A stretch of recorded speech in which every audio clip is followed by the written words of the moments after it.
The cashier, an acne-riddled kid who looked to be in his late teens or early 20s, looked up from shoving the bag of potato chips, 2 sodas, and a pack of Lucky Strikes into a plastic bag.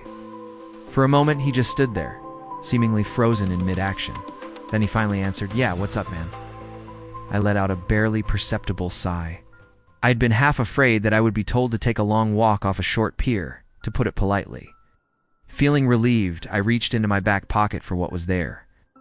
You see, I seem to have, well, sort of gotten lost out here. I decided to take a late-night drive, and ended up getting turned around on all these 2-lane back roads. I unfolded the map and set it on the counter so he and I could both see it before continuing. So I was hoping you could point out on here roughly where we are, and, more importantly, the way to get back to the main road. There was another long stretch of silence, and then the kid began to laugh. Softly at first, and then louder. "Dude, a paper map," he managed, out between wheezes. "Are you for real? What year do you think this is? 1993? For my part, I simply let out a resigned sigh. I'd had a bad feeling I would be getting this sort of reaction from someone his age, and it looked like I'd been proven correct. Can't say I didn't see it coming. He wiped tears from the corners of his eyes and looked at me. "Seriously, bro? Don't you have GPS in your car or something?" he asked. Immediately, I hooked a thumb over my shoulder, pointing out the glass entry door at the beige sedan sitting at the gas pumps. "Not in a Honda Accord from 1979. I replied simply. As he looked behind me out the door, I could see he wanted to make another quip. Probably something about how I should buy a newer car. Thankfully, though, he kept it to himself. Instead, he leaned over the map and, still chuckling softly to himself, began looking at it. A few moments later, he snapped his fingers. "Ah, I still got it," he said proudly, then pushed his finger down near the middle of the map and looked up at me. "We're right about here, roughly 6 or 7 miles outside Placer." I leaned over the counter to see as he drew his finger away. "Here." He nodded, and I pulled a pen out of my pocket, circling the area as a reminder once I left, then examined the map further. "Okay, so it seems I could take more than a few roads to get back to Interstate 5, right?" The kid nodded again, clearly already bored with the unusual interaction, by the slightly annoyed look which had begun to cross his face. "Sure," he said simply, then placed my bagged items on top of the map. "That'll be $14.50 for this, and $28.50 for the gas." I reached into my pocket and pulled my wallet out, withdrawing 3 20s and handing them to him. The register let out its trademark ding as it shot open, and he placed the bills in it before pulling out and handing me my change. Placing it and my wallet back into my pocket, I picked up the bag and folded the map back up. "Thanks for the help," I said as I turned to head out the door. "Yeah, no problem," I heard him mutter at me as I crossed to the front door and pushed it open.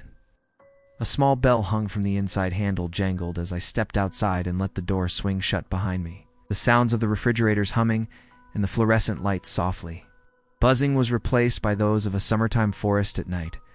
Crickets and cicadas buzzed loudly in the grass around the store, almost overwhelming the buzzing sound of the lights over the pumps.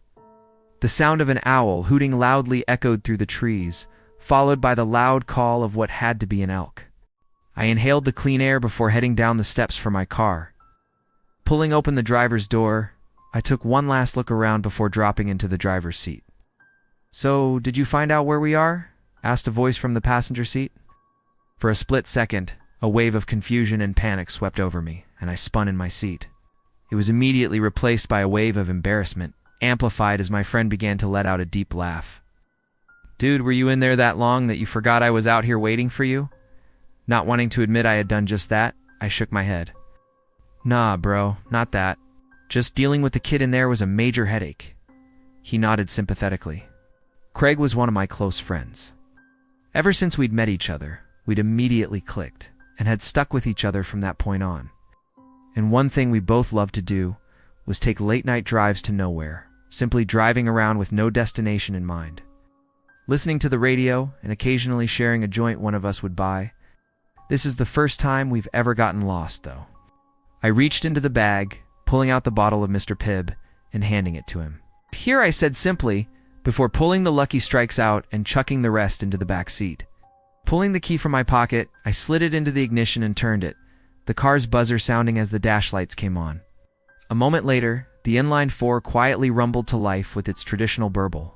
Tearing open the packaging, I pulled a cigarette from the pack and stuck it into the corner of my mouth before reaching to push in the car's cigarette lighter. As I did, I shot a glance back towards the store and froze. A small shiver shot down my spine as I realized the kid was standing at the door and staring out at us. What the actual hell? Craig caught my gaze and turned to look himself. Dude, what the hell is his problem? I shook my head as the lighter popped back out, signaling it was ready to use. I pushed the glowing red coil against the tip of the smoke for a moment until it was lit, then placed it back in its slot. I pulled it from my lips and exhaled a cloud of smoke before answering, feeling more than a bit unnerved. I don't know, but honestly, man, that's more than a bit creepy. I shot one last glance. The kid hadn't even blinked once. He was just staring with an off-putting intensity out the glass. Come on, let's get out of here, Craig said, echoing the thoughts swimming through my mind. I put the car into first gear and eased off the clutch, the car beginning to roll forward. Out of the corner of my eye, I saw him turn and shoot the bird at the kid as we slid out from under the lights into the dark. Prick, I heard him mumble. I turned the car left and began heading back the way we came. Well, the good thing is, yeah, I did find out where we are. I pulled the map from my pocket and handed it to my friend. I heard him fumbling for a moment, and then a small flashlight clicked on as he aimed it at the map. Dude, how do we make it almost as far east as Placer? He asked with a slightly astonished tone. Longer drive than normal, I guess, I answered, rolling down my window to flick the ashes from my smoke out. Shot a glance at the analog clock on the dashboard. 2:45 it read. I let out a small sigh. Great. Vanessa is likely worrying up a storm about us right now. Me, especially. Ever since we'd started dating 5 years ago, my girlfriend had always been rather apprehensive about my habit of taking long, late-night drives when I couldn't sleep. She always feared I'd get into an accident, either with another car, wrap my Honda around a tree, or hit an animal. Most of the time, I'd come home to find her sitting up waiting for me, worry clearly etched into her beautiful sapphire eyes. I bit my lips slightly. Hey, you think I should text Vanessa and let her know we're okay? I asked Craig. I heard him let out a snort. Honestly, bro. No, I know the woman loves you to death, and I'm happy she cares so much. But she's got to learn you know what you're doing. Plus, you two need your space. That's Not healthy how much time you to spend together. I'd flicked the remnants of the cigarette out the window and let out a snort of my own. It's called being in love, dude.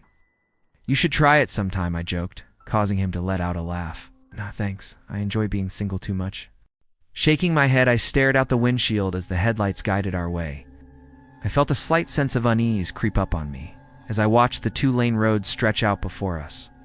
The moon in the sky almost completely blocked by the trees over our heads. I hadn't seen another car on the road for 2 hours at least. Well, what did you expect, Eric? You drove into the boonies? There's only ghost towns out here? Why don't you try driving all the way to Idaho next time? Shaking my thoughts away, I fumbled in the center console for a moment before pulling out a mixtape. A bit of music would help me feel better. Pushed it into the car's cassette player and hit play. A moment later, the pounding bass and synths of Dance with the Dead S that house began blasting from the speakers. Craig let out a whoop of excitement. Dude, yes. That's the kind of tunes we need for a drive like this. He rolled down the passenger window, sticking his head out the window to whoop and holler into the night. I shook my head, unable to keep from grinning at his antics. Friggin' goofball. The playful mood helped settle my mind, and I felt myself relax into the seat, the tension flowing out of my body and out the window. For a few minutes, that's how things went. The road stretching out ahead of us and then disappearing into the blackness behind us, the music blasting. Out from the radio and the soft roar of the engine in the background, I shot another look at the backlit clock. Now it read 5 minutes to 3. We should be at the highway in a minute. The thought released the last wisps of tension in my body and fumbled into the back seat for the bag, catching it with the tips of my fingers.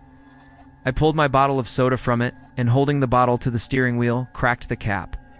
I lifted it to my lips and took a swig, taking my eyes off the road for a split second to tilt my head back.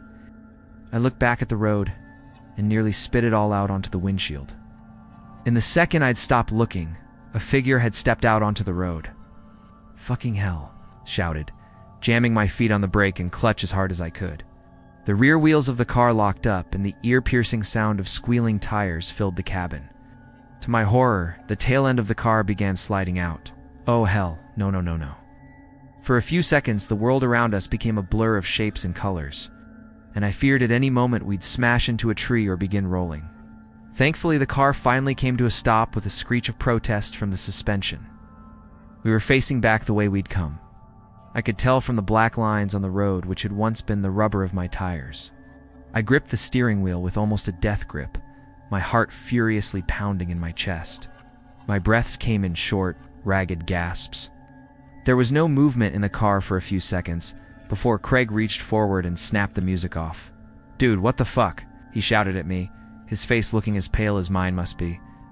I didn't say a word to him. Instead, I pulled up on the handbrake, ripped off my seatbelt, and practically kicked the door open. Stepping out onto the pavement, I stepped to the front of the car on unsteady legs until I was squarely in between the headlight beams. I looked around, first at the road ahead, then at the forest on either side. There was nothing there. What the? I turned and looked behind me, over the roof of the car. The red glow of the taillights illuminated a few feet ahead, but beyond that, nothing but blackness. I turned again, looking out at the darkness beyond the branches. No movement disturbed the bushes and branches, and aside from the quiet hum of the car's engine, it was silent. I shook my head. Did I just imagine things? I shook it again. No, I know for a fact I didn't hallucinate. There was someone there. The sound of the car door opening made me turn, seeing Craig step out of the car. Leaving the door open, he immediately came over to me. "You have exactly 20 seconds to explain to me what the hell just happened before I lose it, bro," he exclaimed. For a second I fought to find my voice, then I answered. "Someone. Dude, I'm not crazy. Someone stepped out of the woods and onto the road. It looked like a chick. I thought I was gonna freaking hit her." I realized I'd been holding in a breath and let it out, trying desperately to get myself to relax. Craig gave me a confused look. "You serious, man?" I nodded. He pulled the flashlight he'd used to look at the map from his pocket and flicked it on, aiming it first at the tree line on one side of the road, then the other. After doing this a few times, he turned back to me. "Well, whoever it was, they're not there anymore." His brow furrowed. "But why would a chick be out here in the middle of nowhere?" he muttered, more to himself than me. Still answered, "I don't know, man. It's freaking Josephine County. For as many good people live out here, there are also a bunch of weirdos." I heard my friend let out a snort of laughter in reply, but something had caught my attention. A feeling which had slammed into me with all the weight of a Peterbilt, the feeling of eyes boring into the back of my skull. I spun around, looking back towards the car and seeing nothing there. But the feeling remained, and I didn't like it one bit, especially when the feeling came again, this time from the direction I'd just been facing a moment ago. Realization dawned on me, and I felt a chill ripple through me, along with the flicker of fear and realization. "Oh, shit," I whispered. Craig turned to look at me. "What?" he asked, seeing the look on my face. He repeated, "What?" I looked up at him, speaking with a bit of a weak voice. "Let's get back in the car right now." He didn't argue, thankfully. He was already moving for the open passenger door, and I matched his pace as the feeling of being watched intensified, as if someone were rapidly approaching from the woods. Oh, hell. I broke first into a run, then a full-out sprint for the last 10 feet. Tearing at the door handle and practically launching myself into the driver's seat, slamming the door closed behind me, I jammed down on the door lock, seeing Craig do the same. He turned to me, his face hidden in the dark, but his voice giving a perfect mental image of it. "What the hell was that, man?" The tone of it gave away the fact he'd felt, even for the briefest of moments, the same feeling of dread and fear I'd had. You remember those videos of people driving on empty roads in the middle of the night only to have someone step into the road and get them to stop? I asked. A sharp intake of breath came from the passenger seat before he answered, finishing my thought. And then a bunch of people spring out of the woods trying to ambush them. Hell no, my thoughts exactly. Time to friggin' leave. I released the parking brake, pulling on my seatbelt and jamming the car into first gear. The tires chirped as I hit the gas, and a moment later, we were accelerating away. As we did, the feeling of being watched rapidly fell away to nothing, and I allowed myself to let out a relieved sigh. We drove in silence for another few minutes before I finally spoke again. I think we're in the clear, man, Craig let out a soft laugh. Thank fuck for that. I nodded, then reached for the soda which had fallen, wedging itself by the parking brake. Snatching it up, I uncapped it and took another swig, the still cool liquid invigorating me a bit. Recapping and dropping it behind me into the back seat, I let a laugh of my own. I don't mean to be a Debbie Downer, Craig, but I think after this, I may take a bit of a break from late-night drives. This just got under my skin too much. For a few moments, there was nothing, and then he answered. As much as that sucks, bro, I can understand. No problem at all. I thought I could detect a small tone of sadness in his voice, along with something else I couldn't place, but then I heard him sit up straight. Hey, Jake, he asked, a bit of a concerned tone now etched into it. Yeah, I heard him draw another breath. Shouldn't we be to the highway by now? Or at least see the lights of passing cars? I hadn't been fully concentrating on anything except the next stretch of road and my headlights, but at his words I jerked my head to look beyond them.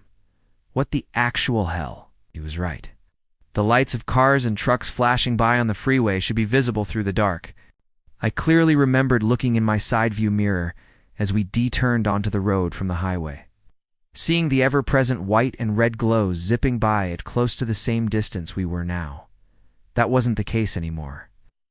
All I could see in front of us was darkness, and the woods on either side of the road.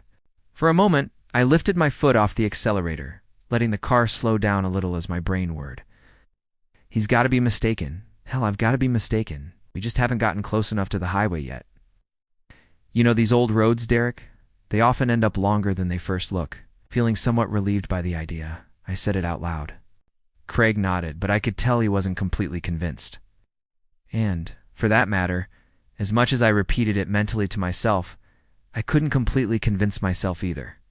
It was as if seeing the woman step in the road had shaken me more than I'd first thought. Pushing back down on the gas, I shifted into fourth gear and watched the speedometer flirt with 55 miles an hour. For a few minutes more, neither one of us saw anything as we drove in silence. And then, Craig let out a cry. There, a light. For a moment, a surge of hope welled up inside me, and I craned over the steering wheel, looking to see the highway. It was dashed as I saw it was only a streetlight, standing solitary guard on the side of the road.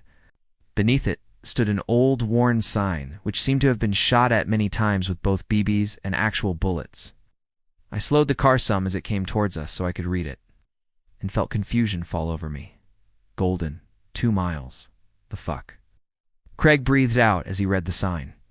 It passed by us, the streetlight momentarily bathing the interior of the car in light and showing the confused, worried look on his face. How the hell did we end up by Golden? Golden is a ghost town, one which attracts visitors every year to check out the standing buildings. It was a mining town which had a population of a few hundred people, but once the prospects dried up in the early to mid-20th century, it became the ghost town it is today. Its biggest claim to fame nowadays was being featured on Ghost Adventures a few years back. Craig repeated his question, but I wasn't able to answer him. My thoughts were racing inside my head. There's no freaking way. Golden is miles to the north of Placer. There are no roads connecting the two areas from what I saw on the map. It's not to mention, we've been driving in a straight line since leaving the gas station. I honestly don't know, man, I finally answered, my voice conveying how rattled I truly was. In the car's dark interior, I saw him put his head in his hands. I fumbled for my pack of cigarettes, pulling another out with slightly unsteady fingers and pushing in the cigarette lighter. A moment later, the turnoff for the ghost town flashed by on the right. I saw the dark hulking shape of the church's spire rising out of the dark for a moment. Then it was behind us. The lighter popped out, and I pressed it to the smoke, lighting it and putting it back. I decided I needed to try and calm the rising tension that was filling the car's interior. Look, however we ended up here, man, the fact is, we can't be far now from the highway. So let's just keep our wits about us, keep calm, and when we get back to my place, me and Vanessa can have a good laugh over this. Sound good? Nice. I heard my friend take a deep breath, then let it out in a whoosh. Okay. Yeah, that sounds like a plan. He let out a soft laugh, and I felt him pat my shoulder. Thanks, Derek. You are seriously a good friend. Glad I've got you. I nodded, then realized he may not be able to see it in the dark. No problem, man, I said. I looked at the clock. It's 3 a.m. Only 5 minutes had passed since I'd last looked at it. And yet it felt more like it had been 30. Time seems different when you're stressed. For a few minutes, there was only darkness. And then a light appeared in the distance. Ha! There we go! I exclaimed. I waited to see the sign for the on-ramp appear, and felt a mixture of confusion and disbelief as the sign for Golden flew by again. That's wah. Craig didn't say anything, but I felt him stiffen in the passenger seat, showing he'd seen it as well. As the streetlight and sign disappeared behind us, a feeling began to creep up on me. Another bolt of electricity shot up my spine as I realized that it was the same feeling I had had when we had gotten out of the car. The feeling of eyes on me. The eyes shifted to the blur of trees on either side of the car, but I saw no one. The turnoff for the ghost town approached again. I heard Craig let out another deep breath. "Derek, pull over, please," he said simply. His voice was shaking, and as much as I didn't want to stop, I did as he asked, pulling over just before the turnoff. He ripped his seatbelt off, shoving the door open and stepping out. I watched him stride to the front of the car and stand there for a minute. He seemed to start shaking a bit, and I realized just how much this was getting to him. I unbuckled my seatbelt and reached for the door handle when I glanced at the clock and froze. The clock was still showing 3 a.m. The hands hadn't moved at all. A feeling of shock washed over me like a wave as I tapped it with my fingers to see if it was merely stuck. But it refused to begin moving again. Okay, what the actual fuck is going on? I whispered to myself, reached into my pocket, fishing out my phone and flipping it open. Like the clock, it too showed the time as 3 a.m. The feeling of being watched began to intensify, and I glanced at Craig standing in the dark before looking down, beginning to type a text out to Vanessa. "Hey baby girl, just wanted to let you know that Craig and I are okay. Trying to get back to the highway, but I've gotten a bit turned around out here. Do me a favor, and if I don't text you again in 15 minutes, text me back. Okay? I love you." I replaced the phone in my pocket. I knew I should have been more honest, but I was beginning to feel a little freaked out about the weird situation. I didn't want to worry her any more than necessary, as it would worsen my own mental state. Pushing open the door, I got out and walked around, stopping near the front right headlight. "Dude, you all right?" I asked after a moment. He didn't answer, but happily, he seemed to have stopped shaking. I repeated my question. When he didn't answer my second and third calls, I began to feel a new sensation creep up on me. A potent mixture of dread and fear. "Craig, dude, you're creeping me the fuck out. Please say something." He finally turned to look at me, and in the semi-glow of the headlights I saw his face had gone a bit pale. He raised a finger and pointed, saying only a single word. "Look."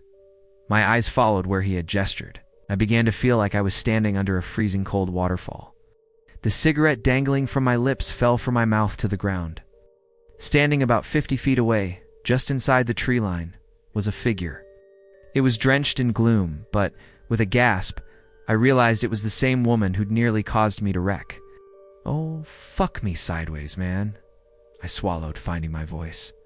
We should get back in the car." "Craig," he nodded. "I think you might be right," he answered, his voice wavering. Not taking our eyes off the figure, we slowly backed up until we reached our respective doors and climbed in. I just jammed the gear shifter into first and floored it. Dirt and gravel kicked out behind us, and the car shot forward onto the road. This time, I didn't let up on the gas. I kept my foot hard down, the engine beginning to roar as I shifted into third and fourth. The speedometer reached 60 as I shifted into fifth gear, the feeling of being watched intensifying with each passing second. I prayed that I would see something, anything ahead of us. An intersection.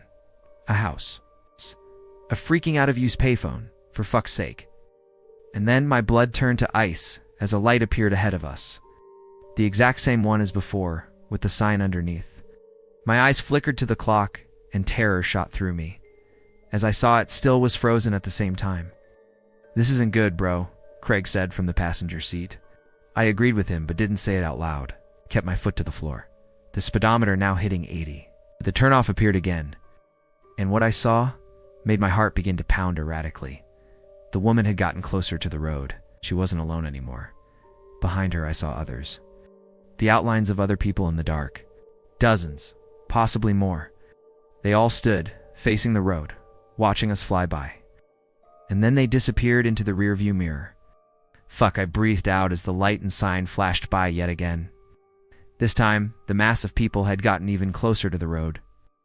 The woman stood in front of them, and for a split second, the headlights illuminated her. Another flash of ice shot through my veins as I saw the river of blood pouring down the front of her nightgown, a style that looked to be decades old. "What the hell do we do?" Craig asked me, his voice steady, yet filled with fear, the same I felt. Shook my head. "I don't know, man," was all I could say. The streetlight was beginning to appear again when I felt my phone vibrate in my pocket, causing me to nearly slam on the brakes in surprise. I fumbled in my pocket for it, seeing Craig look over at me. I texted Vanessa when we stopped, told her to reply back in a few minutes. "Now I think I'm just gone. Nah, tell her to call the cops or something." He didn't reply. Instead, turning to look out the windshield at the approaching light. Flicking my eyes from the phone screen as I flipped it open to the road and back, I forced myself not to look at the turnoff as we zoomed past the light. I didn't want to see how close those whatever they were had gotten. My fingers trembled, almost causing me to drop it as I hit the OK button on the notification icon, the light beginning to appear once more. Vanessa's message automatically opened, and for a moment, relief like I'd never felt before surged through me at the small bit of normalcy I had in my grasp. I froze. I didn't even look up at the road. I couldn't. My eyes were locked on the single sentence, reading and rereading it. Endless waves of confusion passed over me. Enough, I spoke aloud. "The fuck?" Craig spoke up. "What? What did she say?" I didn't answer him. My mind was racing at 1,000,000 miles an hour, trying to understand. But it was like I was repeatedly hitting a mental wall. I tried to think of something else as another thought came to me, but again, the same block was coming to me. As it did, a new wave of fear began to rise. One for an entirely new reason than the terrifying loop flying by outside. The speedometer now showed we were doing 90, and then Craig spoke. "Can I ask you a question, man?" Fear coursed through every vein in my body. It's not at his question, but at his voice. It was different. Gone was the fear and tension it had held not even a minute ago. Now he just sounded calm. No, not simply calm. Couldn't understand why, but the way his tone was. It almost made me feel like he was smiling. Another shiver cascaded up my spine as I finally forced myself to answer, my mouth dry as cotton. "What?" he answered, as we began to fly under the streetlight. "Are you scared?" For whatever reason, the question made me turn to look at him, just as the light whizzed over us. For a split second, the car's interior became illuminated again. My eyes locked with his. The light flew by. The turnoff appeared again, and for a moment, my eyes flicked up to see that the woman was right next to the road, bathed completely in the headlights. I finally caught a glimpse of her face. And then I was screaming, my fingers tearing at the door handle as the car swerved to the right. I saw a tree flying towards the windshield. I didn't think. I just forced the door open and leaped out. The ground rapidly flew up to meet me. Darkness. I woke up in a hospital room, a bandage covering my head and one arm in a sling. My chest felt like it was on fire as well.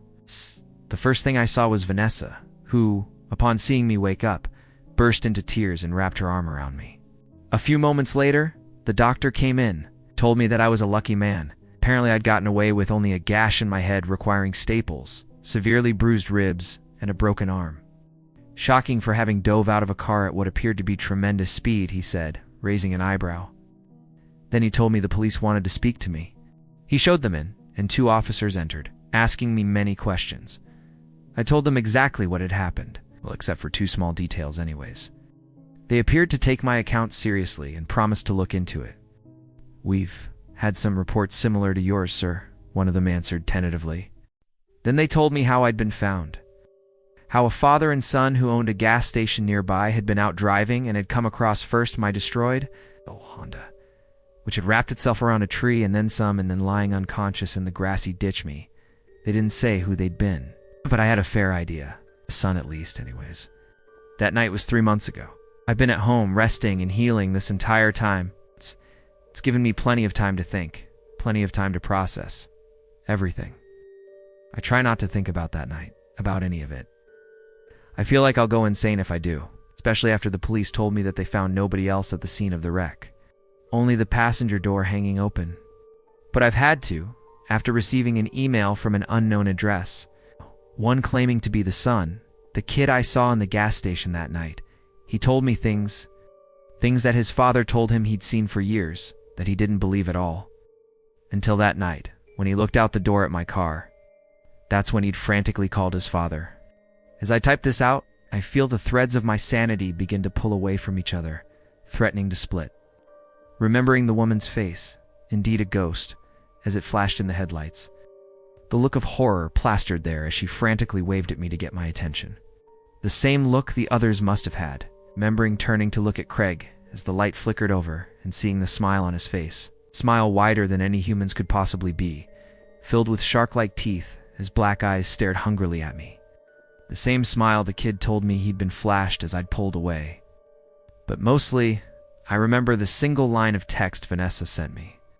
What caused me to rack my brain, trying frantically to recall my friendship with the figure sitting opposite me, and horror filling me as I realized I couldn't think of one single memory. What will keep me from ever taking late-night drives again? The 3 words that will remain burned into my memory forever. Darling, who's Craig? When you're camping, you sometimes have chance encounters. That's part of the fun of camping. I'll never forget the night I met. I don't even know what I met. Maybe you can tell me. I was on my way to visit my parents, as I do every year. 16 hours one way, same on the way back. To be on the safe side, I never made the trip in one go, usually stopping overnight at a freeway service area and sleeping in my truck to save on hotel bills. This year, the trip had started in the same way as usual. I'm comfortably seated with a cushion under my buttocks for comfort, snacks on the passenger seat, and a list of podcast episodes on my phone connected to my car. In short, a total blast. Around 7 p.m., I pulled into the parking lot of a small gas station, in a secluded spot so I could spend the night peacefully. I was sitting comfortably in the back seat, windows covered for privacy, finishing the instant noodles ID bought at the gas station store while watching YouTube videos on my phone. The gas station had a few street lamps scattered here and there. There was one not far from me, whose warm light filtered through the gaps in the window, covering at some point I must have fallen asleep. I woke up in the night. I looked up to see what had woken me up, but there was no sound outside, not even the wind. I sat up more comfortably and closed my eyes again, and that's when I heard it. Knock, knock. Someone was knocking on the rear window right next to my head. I jerked my head up, thinking I must have been hallucinating. And a few seconds later, the person knocked twice on the window again. What the hell was that? I wondered who could come knocking on the window of a car parked in a gas station parking lot so late. Hello, finally asked. No answer at first, then a woman's voice. Do you have a light? What do I have a light? I'm sorry, can you repeat that? Again, the woman replied. Do you have a light? There was something strange in her voice. She sounded flat, as if she were repeating a memorized text in a foreign language. I straightened up, looking out the window. I could see the woman's motionless silhouette, thanks to the lamppost that stood at a distance behind her. No, I finally replied. No, sorry. Silence again. Was this a joke? Look, I don't have a light. I've already told you. Leave me alone. I'd like to be able to sleep in peace, okay? As someone else. She didn't move from where she was, despite my refusal to lend her a light. What was wrong with her? Can you lend me your phone? She continued in the same emotionless voice. I don't know what she wanted from me, but I could sense that something was wrong with her. What for? I asked to see if her story would hold up. 4. Phone, she just kept repeating phone over and over, in a slow, shrinking voice, as if the word was coming from deep in her throat. It gave me goosebumps. Stop it. All right. I'm not giving you my phone now. Get out before I call the cops. In truth, I'd already reached for my phone, only to realize that I'd drained the battery by falling asleep and leaving it on. I was alone, with no way of calling anyone for help. Then she started to bash her head against my window while continuing to repeat phone. Stop it. Hey, stop it. I screamed in panic. I turned back to the front seat to retrieve the flashlight ID always kept in the glove compartment. Turned to my seat and turned it on in the direction of the window. Nothing. She was gone. What the fuck? Did she just disappear? Without getting out of the car, I started to get closer to each window and point the flashlight. Everywhere, just looking for a silhouette, including the ground, to see if she was hiding somewhere waiting for me to get out. I don't know what had happened. At first I thought maybe it was a bait to lure me out of the car and rob me. But now I didn't know what to think. It was just the strangest thing that had ever happened to me, and my heart was still racing from the adrenaline. There seemed to be nothing around the car, at least as far as I could see from inside. The night was calm again, but I still didn't dare go out. I caught my breath and managed to calm down after a while. When I tell my parents about this, they won't believe it, I muttered. As I couldn't hear anything, I decided to try to sleep for a few more hours. Even though I didn't have the time on my phone, I could see through the gaps in the windows that it was still pitch dark outside. I lay down again and tried to sleep, but to no avail. The stress and tension were still coursing through my body too intensely for that. At some point during the night, I sat up after hearing a pop and realized that the bulb in the nearest streetlight had gone out. After about 1 hour, I think, as my mind wandered between wakefulness and sleep, I was again disturbed by the same sound at the window, which now had the effect of raising the hairs on the back of my neck. She was back, I thought to myself. "Sir, I'm Officer Wake. I've been informed of a disturbance in the parking lot. Is everything all right?" It was the voice of a young man, obviously a policeman. I began, not really knowing what to say. "Yes, well, no, everything's fine. Just a lost woman who came to ask me for a light in the middle of the night. But she's gone now. Everything's fine." "Are you sure, sir?" "Yes, I'm sure. I don't know who called you. Maybe someone alerted by the noise in my screams," I said with a laugh, the pressure easing. "Please step out of the vehicle, sir. I just want to be sure that everything is all right," he asked in an authoritative voice.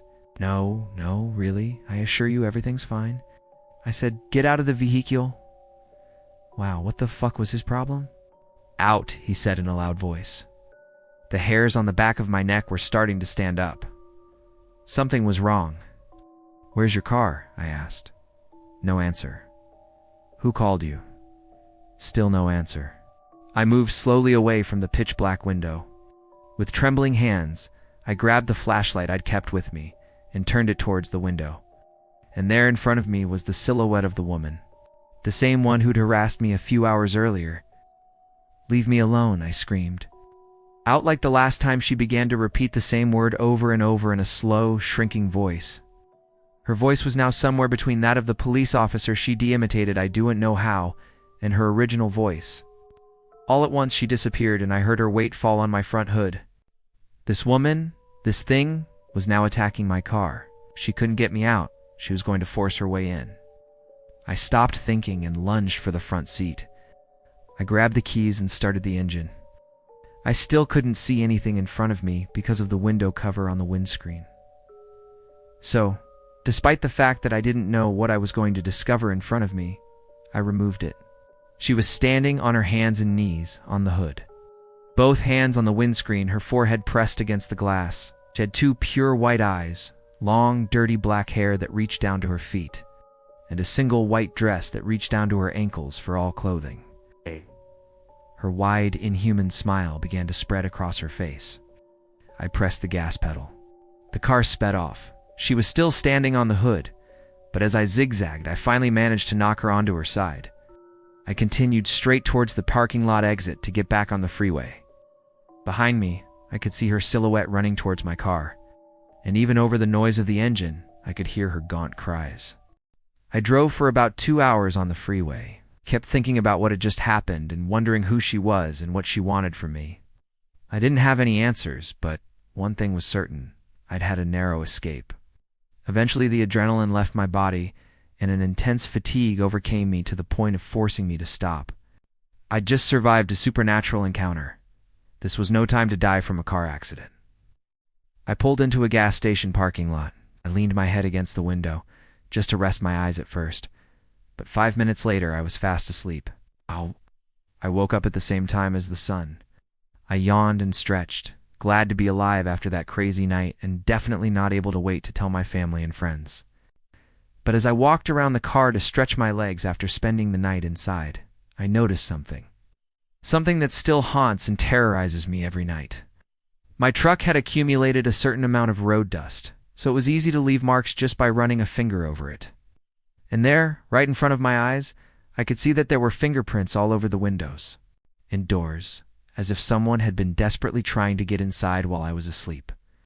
At first, I thought it was from the night I'd spent in the other parking lot.